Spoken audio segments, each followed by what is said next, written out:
Good morning, everyone. Scott Maybor here with your Medicare Missive for Monday, the 6th of April. Hope you're all doing well.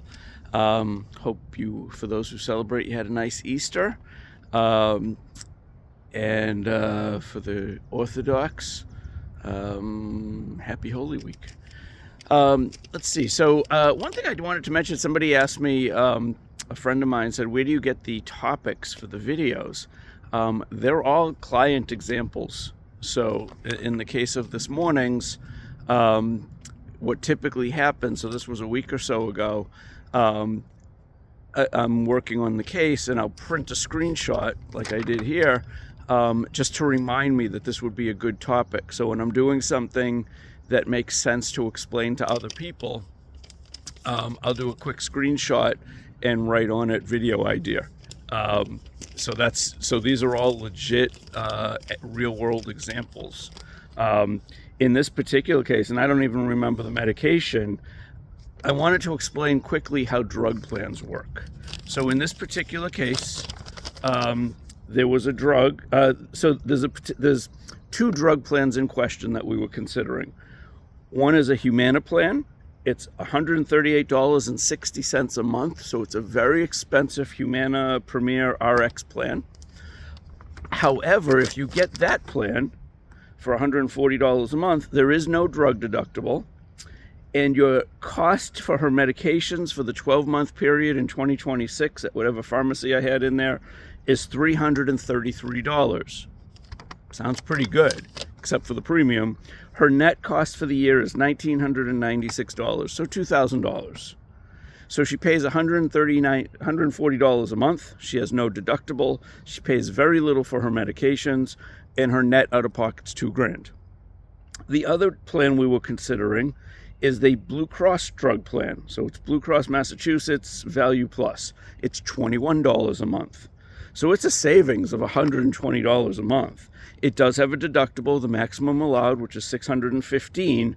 The drugs, instead of costing $333 for the year, cost $2,100, which is the maximum you can pay for a covered drug.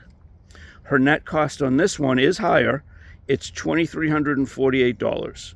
So $2,000 versus $2,348. Seems like a no-brainer. However, there's a couple considerations with drug plans. One, not having a deductible is great, but are you paying more for losing the deductible? In this case, it actually works out. The drug plan without the deductible, despite that very high premium, is the cheaper of the two. The other thing I told her to consider, with the Blue Cross plan, she's maxed out the cost of her drugs. So $2,100 for 2026 is the most you could pay for drugs and copays.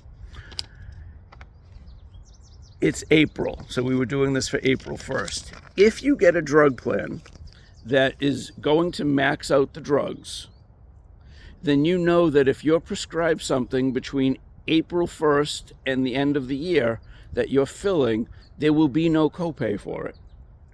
So you're paying nothing for any new drugs that are covered under the plan. You've already maxed out your copays, you can't pay any more. If you go with the Humana plan, you have $333 up to $2,100. That gap, let's say you're prescribed an antibiotic for bronchitis or something, you're going to have to pay the copay for that. So now your $400 or so savings is being mitigated. You get prescribed something that's going to be ongoing for the remainder of the year. Well, now you're chipping away at that savings. If you go with the cheaper plan, the $21 a month plan, you're paying more for your drugs, but you have no other copays going forward. So if you are prescribed something going forward, it's not going to cost you anything. So there's less risk. Ultimately, based on the drug she's currently taking, the savings is about $400, $350, which is better. There is no better. I laid out the pros and cons of each. She ultimately chose the Blue Cross plan. She liked the idea of knowing that, yes, she's paying $2,100 for her drugs. That's assuming she's filling them on the schedule I have in the computer.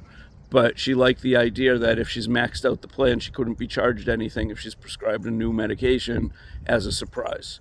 Whereas with the very expensive drug plan, she's still going to have co-pays until she hits the 2100. So give that some thought when you're looking at drug plans. There's a lot of moving parts with the deductible, with the premium. I mentioned in a previous post, I was doing an interview for God,